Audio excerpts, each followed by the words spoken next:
What's up, basketball fans? Welcome to the Rats Report. It is time to talk about the Toronto Raptors because they have made their first free agent signing and they are bringing back a familiar face by extending him as well. I will be breaking all of this news down for you in today's video. So if you're ready to watch, make sure to hit the subscribe button. And with that being said, let's get into today's video. Now, as you guys know, I do like to give out shout outs on my channel, and the shout out for today's video goes out to Gully. Gully, thank you so much for supporting this channel through your likes and comments. It is very much appreciated. Now let's talk about Shams Charania, who just reported a few minutes ago Toronto Raptors center Jakob Poeltl has agreed on a 4-year, $104 million contract extension with the franchise through 2029-2030. Sources tell ESPN Poeltl will pick up his 2026-2027 player option at $19.5 million and add 3 additional years to his deal. So essentially, the Toronto Raptors are going to be paying him about $26 million per season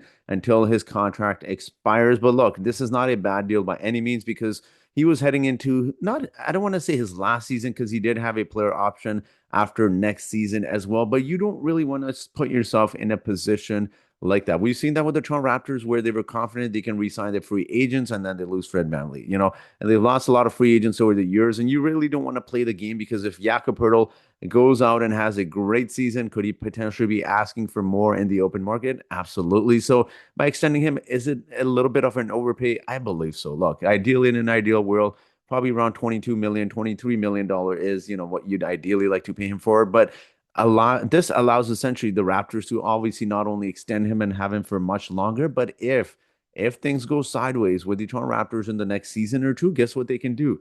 Now they got him on a contract for another 2, 3 seasons on multiple seasons, and this allows the Toronto Raptors to not only trade Jakob Poeltl, but the asking price will be a lot higher. So essentially, this is like a good fallback option on the Toronto Raptors if things do not work out. And look, if things do work out, then you got him signed to many, many years, and you don't really have to worry about who's going to be your starting center next season. If you make that through trades. And look, the Raptors with their salary cap situation aren't really in a position to go out and sign free agents. They've never really attracted free agents as well. So overall, honestly, I'd probably give this signing a B plus.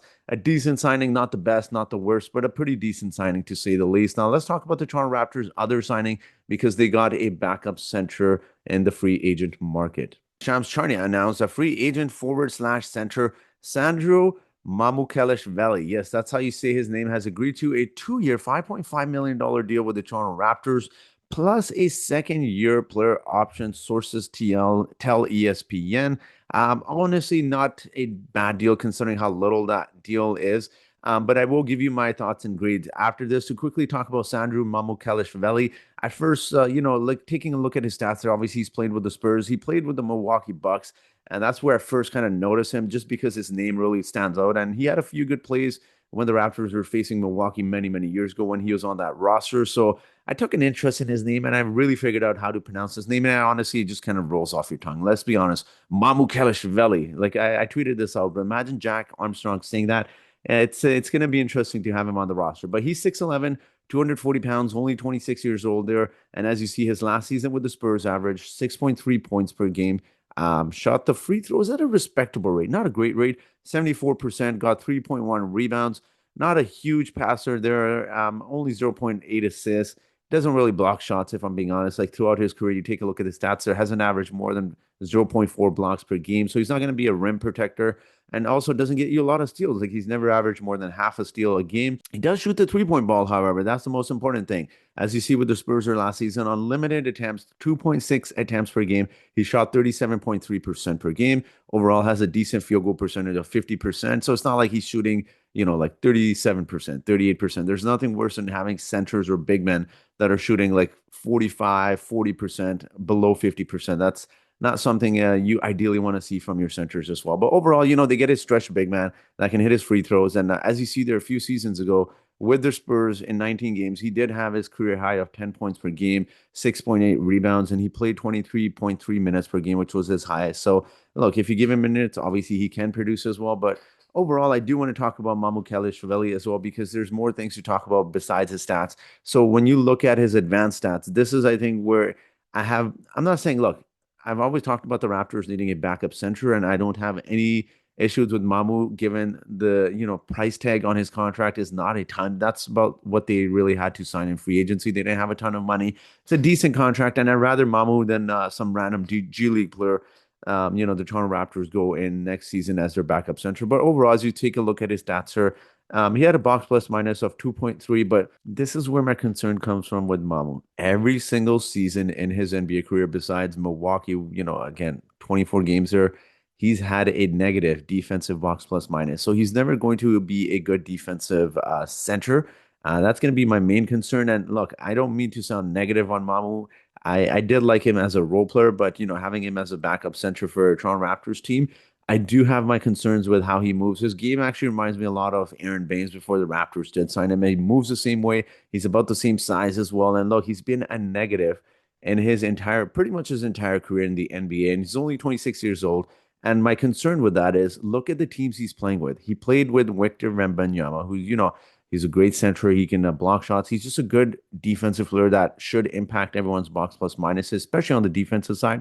But then he also played with a giant in Milwaukee and Giannis Antetokounmpo, but also Brook Lopez as well, right? So that's my concern. Like you're playing with some really big guys who are great defensive players, and still, despite that, your defensive box plus minus isn't that great. So I do have my concerns about Mamu. Look, overall, I'd probably give this like a C plus. It's not a great signing. It's not a terrible signing either. If it works out, it's great. If it doesn't, it's only about $2.5 million or so on your cap hit. It's not a huge hit.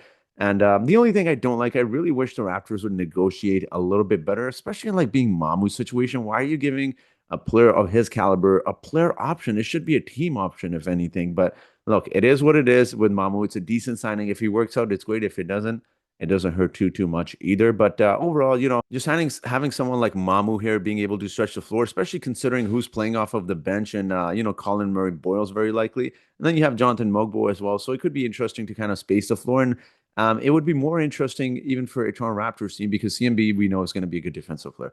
Jonathan Mogbo is a pretty decent defensively, and Ochai Agbaji, if you're playing him off of the bench as well, he's going to be good defensively as well. And then you got Jacoby Walter as well and Jamal Shed. So you got a lot of good defenders essentially around Mamu. So it would be really bad if next season he has a negative defensive box plus minus. But again, we'll see. Overall, again, I don't hate the signing. I don't love it either. It's a whatever signing. But I'm very curious to hear what your thoughts are on this signing. Do you like the signing? Do you not? And what do you think about the Jakob Poeltl extension? Let me know your thoughts in the comment section below. And as always, I do have a trivia question for you today. And the trivia question for today is, how do you spell Sandro's last name, guys? I know it's tempting to scroll to the front of this video to check, but is it A, Mamukelshvili? Is it B, Mamukelshvili? Is it C, Mamukelshvili? Is it D, Mamukelshvili? So please answer with the letter A, B, C, or D, not spelling wise. That's going to take me a while to go through it. So let me know how his last name is spelled correctly. But if you enjoyed this video, guys, please hit the subscribe button. And that will be it for today's video. So thank you so much for watching. Happy Canada Day to everyone celebrating. And I hope you guys have yourselves a wonderful day.